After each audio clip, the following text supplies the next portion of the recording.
एक समय की बात है, एक गांव में मोहन और सोहन नाम के दो भाई रहते थे। उनके माता पिता कुछ समय पहले ही एक दुर्घटना में चल बसे थे।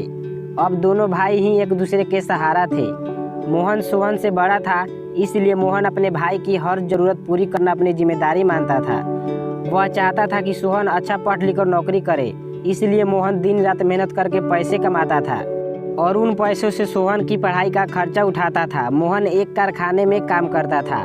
कारखाने का काम खत्म करके वह चाय की दुकान खोलता था ताकि कुछ पैसे और कमा सके, जिससे मोहन की फीस और उसकी ज़रूरतें अच्छे से पूरी कर सके। मोहन सुबह जल्दी कारखाने जाता था, इसलिए वह जल्दी उठकर घर का सारा काम करता और दोनों के लिए खाना बनाकर रख देता था ताकि सोहन को पढ़ने में कोई दिक्कत ना आए। इस तरह दिन बीतते गए और सोहन की स्कूल की पढ़ाई पूरी हो गई। अब उसने मोहन के सामने कॉलेज जाने की इच्छा जताई। मोहन के लिए कॉलेज की फीस भरना थोड़ा मुश्किल था, लेकिन फिर भी वह सोहन की बात मान लेता है ताकि उसकी पढ़ाई ना रुके। अब मोहन को और ज़्यादा काम करना पड़ता था। मोहन रात को 12 बजे तक कारखाने और चाय की दुकान वाला काम ख़त्म करके घर आता था और सुबह जल्दी 5 बजे निकल जाता था। इस तरह समय गुजरा और सोहन ने अपनी कॉलेज की पढ़ाई जारी रखी। वह कॉलेज में अच्छे से पढ़ने लगा। इधर मोहन दिन रात खून पसीना एक करके पैसे कमाता था।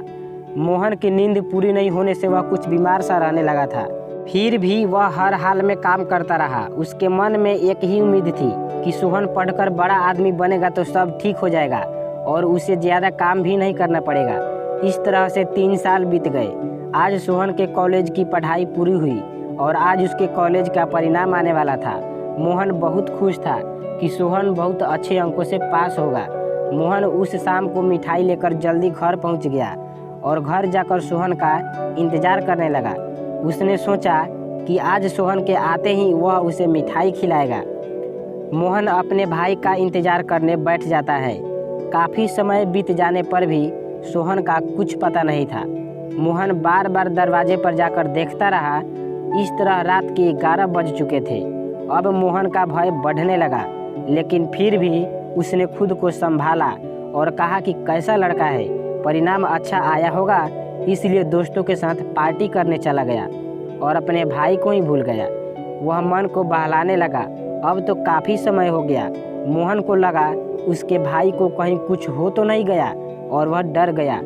कुछ देर बाद कोई दरवाजे पर आया। अब मोहन ने राहत की सांस ली और कहा, चलो ये लड़का आ गया। उसने दरवाज़ा खोला और देखा कि कुछ पुलिस वाले आए हैं। मोहन डर के मारे कांपने लगा और पूछा कि आप लोग क्यों आए हो? मेरा भाई कहाँ है? वो ठीक तो है ना? इतने में एक पुलिस वाले के पीछे से सोहन निकला और मोहन के पैरों में पड़ गया। मोहन ने उसे उठाकर गले से लगा लिया और कहा, भगवान का शुक्रिया कि तू ठीक है, मैं तो बहुत डर गया था। इतने में एक पुलिस वाला कहता है कि मोहन जी, आप बहुत भाग्यशाली हैं कि आपके पास सोहन जैसा भाई है। सोहन ने आज वो कर दिखाया है जो हर कोई नहीं कर पाता। इसने अपनी कॉलेज की पढ़ाई के साथ पुलिस की भर्ती की तैयारी भी की थी। आज उसके परिणाम भी आए हैं। सोहन ने दोनों परीक्षाओं में बहुत अच्छे अंक प्राप्त किए हैं। कुछ दिन बाद इसकी ट्रेनिंग शुरू होगी और फिर नौकरी पक्की हो जाएगी। ये सुनकर सोहन ने कहा कि भाग्यशाली तो मैं हूँ जिसने ऐसा भाई पाया है। इन्होंने मेरी हर ज़रूरत को पूरा किया है और उसके लिए कड़ी मेहनत की है, लेकिन अब समय आ गया है कि ये आराम करें और मैं इनकी हर ज़रूरत पूरी करूं। ये देख मोहन खुशी से रोने लगा। दोनों भाई आपस में गले लगे। पुलिस वालों ने उन्हें बधाई दी और सबने मिठाई खाई।